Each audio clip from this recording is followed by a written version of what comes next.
Ya está aquí, ya llegó. Este es el momento. Ha llegado la hora de controversias manmanas.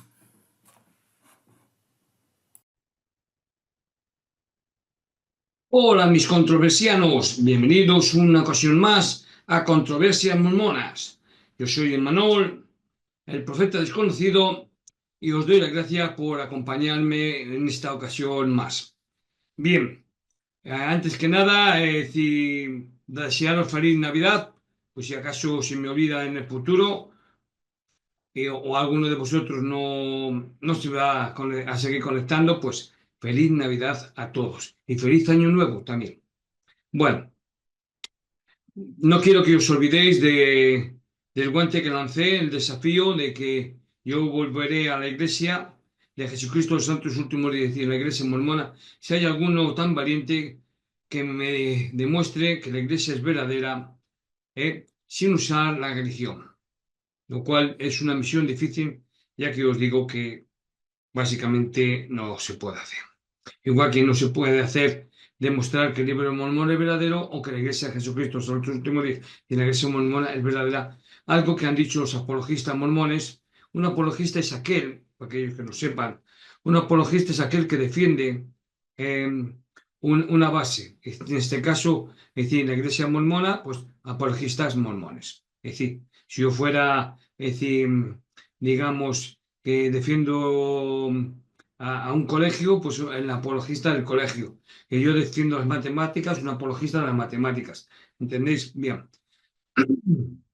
Una vez dicho esto, sí, de nuevo os saludo a todos vosotros, a controversianos, no controversianos, amigos, enemigos y a todos aquellos que vean este canal. Bien, hoy vamos a continuar comentando el libro primero de Santos, un libro publicado por la Iglesia Mormona, y vamos a ver los capítulos 17 y 18. Sin más demoras, comencemos, porque no tengo nada que añadir a esto. Bien, capítulo 17. Aunque la turba nos mate. Este capítulo continúa con muchos de los difíciles acontecimientos de los continuos ataques de la turba contra los primeros miembros en Missouri, por lo que nuevamente nos mantendremos breves en esas áreas, ya que no hay razón para tratar de faltarle al respeto a los que vivieron al tratar de justificar a la turba o culpar a las víctimas. Solo quiero dejar eso en claro desde el principio, ya que gran parte de este capítulo se centra en esos eventos. El capítulo 17 comienza con William McLellan, que sigue teniendo dudas sobre la iglesia, pero se reúne con Oliverio Cander y David Whitmer en Missouri, mientras se habla de sus dudas. Ellos confirman su testimonio del libro de Mormón y McLellan dice que les cree. Una cosa de este capítulo que resulta frustrante desde un punto de vista crítico es la idea que se presenta aquí de que José Smith recibió una revelación antes de los ataques de la turba para decirles a los de Missouri que fueran fuertes. El problema es que el encabezado de Doctrinas y Convenios 98 admite que José Smith sabía de las tensiones y la violencia de la turba, mientras que Santos da a entender que no podía haberlo sabido todo para que la revelación pareciera más profética. Nuevamente, si esta revelación estaba destinada a los miembros de Missouri antes de los ataques, nunca escucharían el mensaje hasta después. Como dice Santos, el 6 de agosto de 1833, antes de que José se enterara de la magnitud de la violencia en Missouri, recibió una revelación acerca de la persecución en Sion, muy apropiado.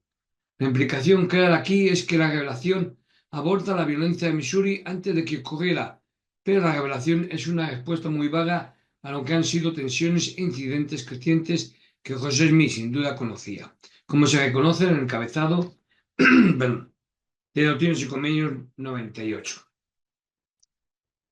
El libro santo vuelve a mencionar cómo muchos de los primeros miembros están perdiendo la fe en la afirmación de José de ser un profeta de Dios. Actualmente él está lidiando con las deserciones en Kirtland, mientras que todos los problemas estaban ocurriendo en Missouri. José también sabe que no puede abordar su propiedad en Missouri y escribió una carta a los líderes de Missouri. Es la voluntad del Señor, escribió, que en un solo pie de tierra comprada sea entregado a los enemigos de Dios o vendido a ellos. Esto llevó a Edward Patris a buscar ayuda legal a través de los tribunales, pero los jueces locales no tenían ningún interés en ayudar a la iglesia a protegerse contra los lugareños. Debido a que la iglesia había intentado reconstruirse, los lugareños se enfurecieron y pidieron inmediatamente que la iglesia se fuera. Una gran parte de este capítulo detalla los ataques de la turba y los intentos de la iglesia de defenderse. No vamos a criticar eso de ninguna manera, porque algunos de los primeros miembros pasaron por el infierno. Y, independientemente de si la iglesia es verdadera o no, eso debe respetarse. Luego Santos detalla cómo algunos de los miembros de la iglesia fueron arrestados y liberados después de que la iglesia había declarado que se iría. Esto conduce a una historia que promueve la fe sobre cómo la turba intentó matar a Signer Gilbert, pero una de las armas se había roto y la otra había fallado. Es necesario señalar que la fuente de esta historia es un libro de Parle Peprat, escrito en 1839, años después de que ocurriera este evento y de que él no fue testigo. No significa que no haya sucedido, ojo, yo no digo que no haya sucedido, pero como hemos señalado con respecto a muchas leyendas que promueven la fe de los santos de los últimos días, no se sostiene ante la historia. Detallamos algunas de las historias que más promueven la fe, como la transfiguración de Brigallón, el milagro de las gaviotas y la visión de Baudru de los padres fundadores. Pero eso será en el futuro.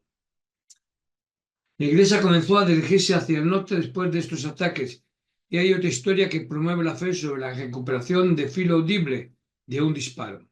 No puedo decir a partir de la fuente cuándo fue escrita, pero es un relato de primera mano de Filo. La sección de la fuente en sí describe el evento. Y voy a leerlo.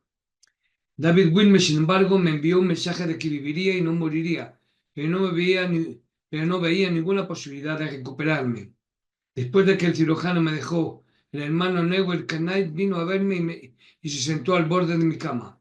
Puso su mano derecha sobre mi cabeza, pero no habló. Sentí que el espíritu descansaba sobre mí en la coronilla antes de que su mano me tocara, y supe de inmediato que iba a sanar. Como tengo la garganta, chicos. Parecía que se formaba como un anillo debajo de la piel y bajaba por mi cuerpo. Cuando el anillo llegó a la herida, se formó otro alrededor del primer agujero de bala, también del segundo y del tercero. Luego se formó un anillo en cada hombro y en cada cadera, y siguió hasta las puntas de mis dedos, de las manos y de los pies, y me dejó. Inmediatamente me levanté y derramé 3 litros de sangre o más, con algunos pedazos de mi ropa que las balas habían clavado en mi cuerpo.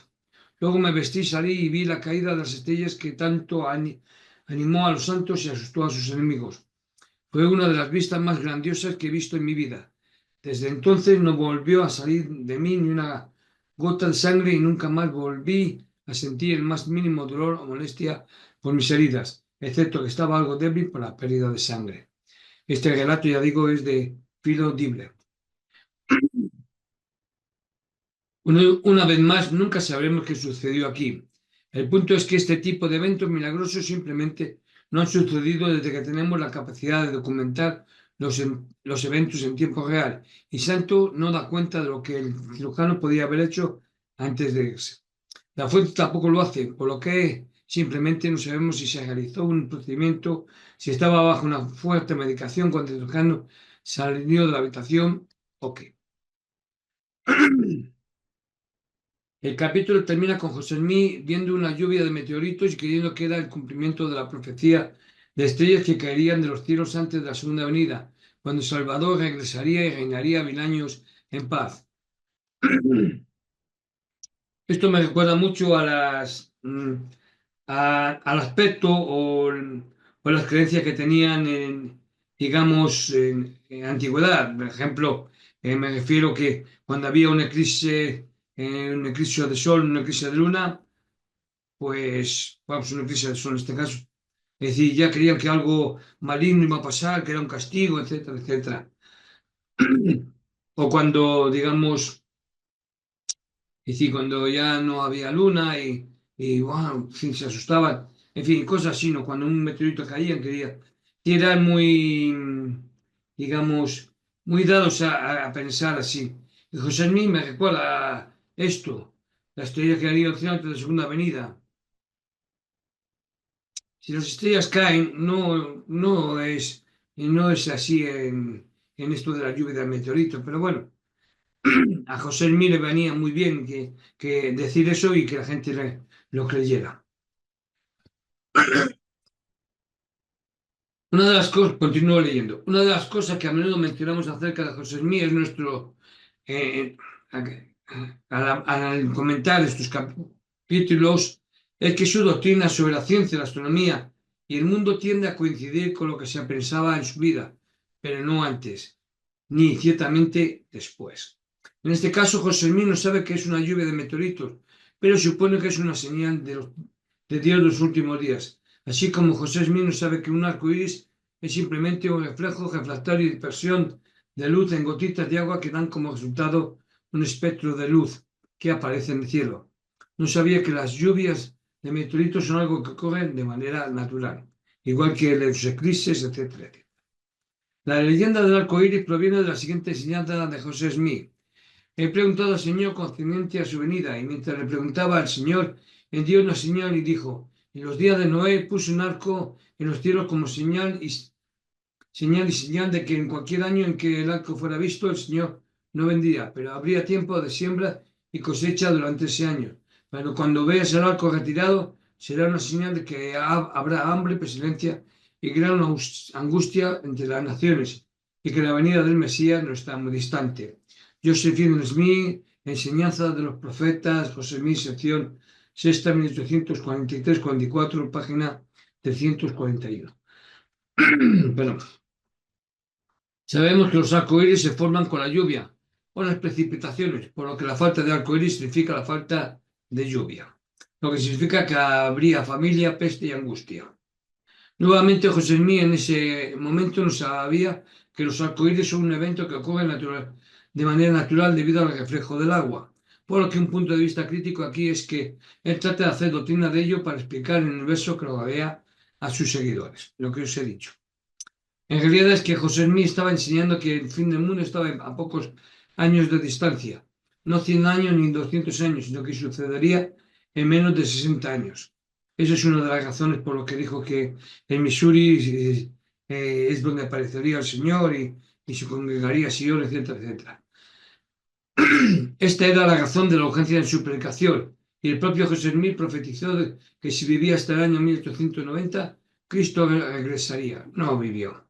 Debido a que murió, muchos argumentarían que no fue una profecía fallida, pero sus enseñanzas de que el regreso estaba cerca ciertamente dieron la impresión de que él creía que el fin era inminente. Este fue otro capítulo difícil con los ataques de la turba, pero también hay algunas áreas doctrinales interesantes, así como las historias que promueven la fe cerca del final. No terminó siendo una recapitulación tan breve como pensé que sería al principio, así que espero que hayamos podido agregar algo de valor al libro santo para aquellos que nos siguen. Gracias por estar ahí. Continuamos el capítulo 18. El campamento de Israel. Bueno, después de los dolorosos acontecimientos de los ataques a los miembros de la iglesia en Missouri, Santos retoma el capítulo con la reacción de José Smith ante los acontecimientos. El capítulo comienza con José Smith expresando que su corazón está un tanto triste, después de que la lluvia de meteoritos que José confundió con una señal de Dios nunca se materializó en nada más. Como mencionamos en el capítulo anterior, vemos a menudo cómo las creencias de José en astrología y meteorología encajan muy bien con su vida, pero no concuerdan con lo que sabemos ahora. Los críticos a menudo señalan que si la Iglesia fuera realmente verdadera, las escrituras se alinearían más con lo que sabemos ahora sobre la tierra, pero como vemos aquí en el libro de Abraham, coinciden con la época en la que José vivió sin capacidad para comprender ninguno de los misterios que no se conocían en ese momento. Una cosa que los santos mencionan aquí es que José Smith está sufriendo por los informes del doctor Pilatus Woodward sobre la vida de José en Palmira.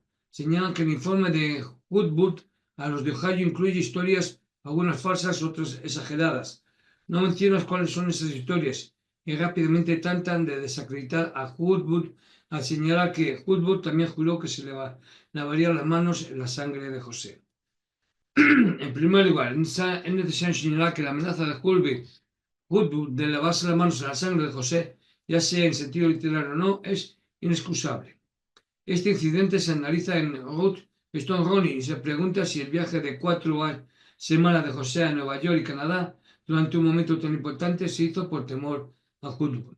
A su regreso, José designó guardaespaldas, presentó una denuncia ante el tribunal e incluso oró para que el Señor destruyera a aquel que ha levantado el talón contra mí, a ese malvado doctor P. Woodward. Con Stone Rolling, página 232.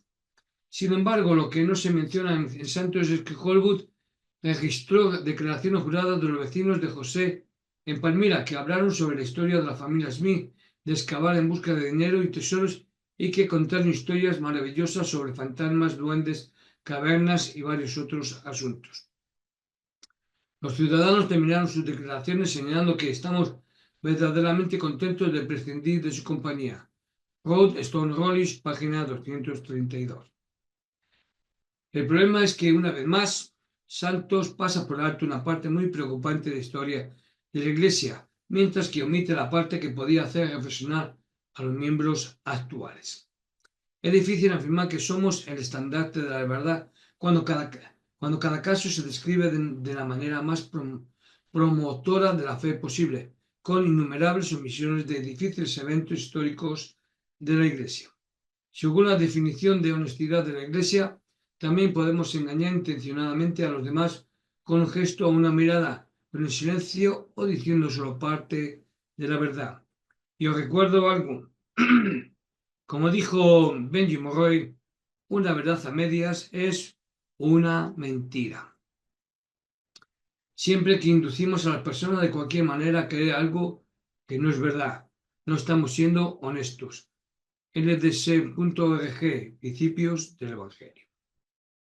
En el argot latinoamericano sabemos que una verdad dicha a medias es una mentira. Gracias, Benji, por recordarnos una vez más que una verdad a medias es una mentira. Continuamos. Ahora sabemos que las historias de que José Smith y su familia eran buscadores de tesoros son verdaderas y los santos lo admiten a regañadientes antes, cuando hablaban sobre el juicio que se inició por su trabajo con Josiah Stowell. Por supuesto, esto se descarta como una historia sin fundamento, pero como señalamos entonces, hay muchas pruebas que demuestran que José Smith fue en realidad declarado culpable y que la historia de la recepción de las planchas de oro coincide muy estrechamente con la de los buscadores de tesoros, algo que ya hemos hablado en los primeros capítulos. José recibe entonces la noticia de la expulsión de la iglesia de Missouri, lo que lo deja perplejo porque José no comprendía por qué Dios había permitido que los santos sufrieran y perdieran la tierra prometida. Ora para recibir más orientación y se le dice que se quede quieto y confíe en él. Una vez más, los críticos argumentan que José Smith se encuentra aquí atrapado con una profecía fallida y ahora está tratando de encontrar una manera de explicar a los miembros que han renunciado a todo porque Dios no los mantuvo en las tierras como se les dijo que sucedería. Meses después, José registra una revelación de que el Señor declaró que había sido afligido por sus pecados, pero tuvo compasión de ellos y permitió que no serían abandonados. Muy conveniente. Una vez más, un crítico argumentaría que José Smith sabe que su profecía fracasó y necesita encontrar una salida. Y tal como lo ha hecho en otras situaciones, José culpa a las víctimas por no ser lo suficientemente leales para que Dios las proteja. Además, José luego ordena a los miembros de Missouri comprar tierras en Sion y buscar medios legales y pacíficos para recuperar lo que habían perdido, mediante un mandamiento, claro. En esta revelación, que toma un giro completamente diferente a los mensajes anteriores a Missouri, se puede observar que el Señor también indicó que Sion podía ser recuperada por medio del poder. Esto lleva a José a ordenar a la iglesia de Ohio que comienza a formar un grupo que marchará a Missouri para recuperar la tierra. La redención de Sion debe venir necesariamente por medio del poder, declaró el Señor. Que nadie tenga miedo de dar su vida por mi causa. Una lucha santa. La revelación pide que 500 hombres vayan a Missouri, pero la fuerza era solo una pequeña fracción de los 500 que el Señor había pedido. Aunque la fuerza no coincidía con la revelación, continuaron hasta Missouri con muchos detalles sobre el viaje, incluidas las menciones de Brigham Young y Víctor Woodruff, dos futuros profetas de la Iglesia. Al llegar a Missouri, José descubre que el gobernador Duquesne se había negado a brindar apoyo militar para que la Iglesia regresara a su tierra. José decide continuar y el campamento continúa hacia Missouri, sabiendo que no tendrían ningún respaldo más allá de los miembros de la Iglesia que habían sido reubicados después de ser expulsados. Hablan de una historia sobre unos atacantes que llegaron al campamento de José, pero se vieron obligados a abandonar sus planes de atacar al grupo de José debido a una tormenta que aumentó en tamaño del río que los separaba. Muchachos, esto tiene un significado, exclamó. Dios está en esta tormenta. Esta cita está tomada de la historia de José Smith, escrita unos 5 años después del evento. Nuevamente es posible que José dijera eso con respecto a la tormenta. Apenas un capítulo antes confundió una lluvia de meteoritos con el cumplimiento de una profecía sobre la segunda venida, como he comentado hace un momento. Pero esto cae dentro de la cita que hemos mencionado antes de que la historia la escriben los vencedores. Nuevamente no podemos probar que algo nos sucedió, pero como hemos detallado en nuestras páginas de historia que promueven la fe, la historia no expanda estas afirmaciones milagrosas cuando hay diferentes puntos de vista disponibles.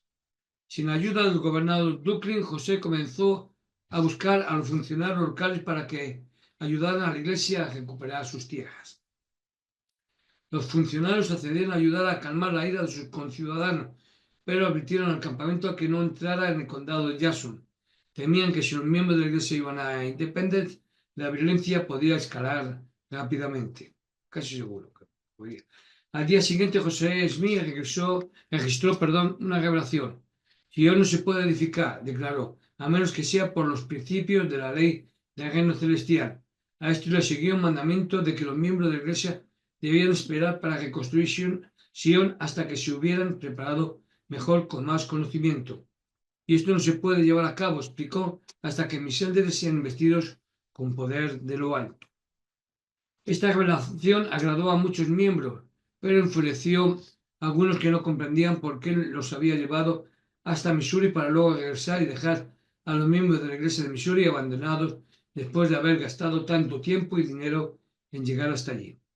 Después de todo el costo, el estrés y el riesgo del viaje a Missouri, José Smith iba a regresar y dejarlos indefensos por más tiempo. Quisiera pedirle a cualquier persona interesada que lea Doctrinas y Convenios 105 para obtener un contexto de la revelación. Una vez más, se echa la culpa a los miembros de la iglesia de Missouri por no ser lo suficientemente fieles, pero aquí no han aprendido a ser obedientes a las cosas que les requerí, sino que están llenos de toda clase de maldad y no dan de sus bienes como corresponde a santos, a los pobres y afligidos que hay entre ellos. Y luego la revelación pide que no se tome ninguna otra medida para ayudarlos.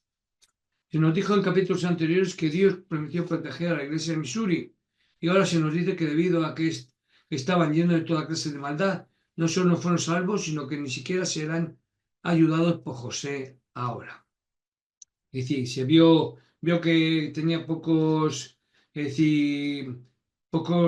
soldados, y el gobernador no le iba a ayudar, y los funcionarios les decían, sí, ayudamos, pero si os quedáis, ¿dónde estáis?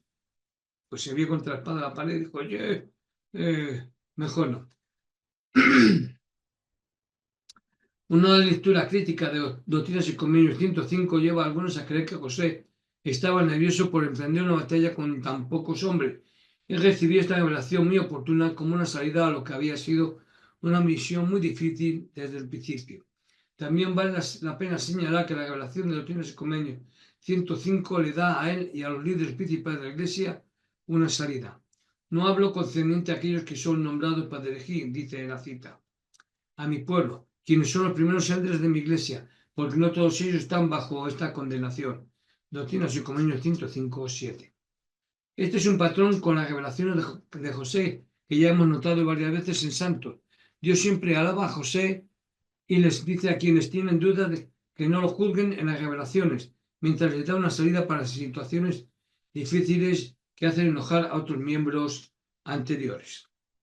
Lo más importante que podemos sacar de este capítulo es que los santos siguen pasando por alto historias inquietantes sin analizar realmente por qué son un problema, y que Doctrina y Convenio 105 es, desde un punto de vista crítico, una revelación inquietante que permite a José Smith abandonar a los miembros de Missouri cuando el resultado parecía tan sobrio.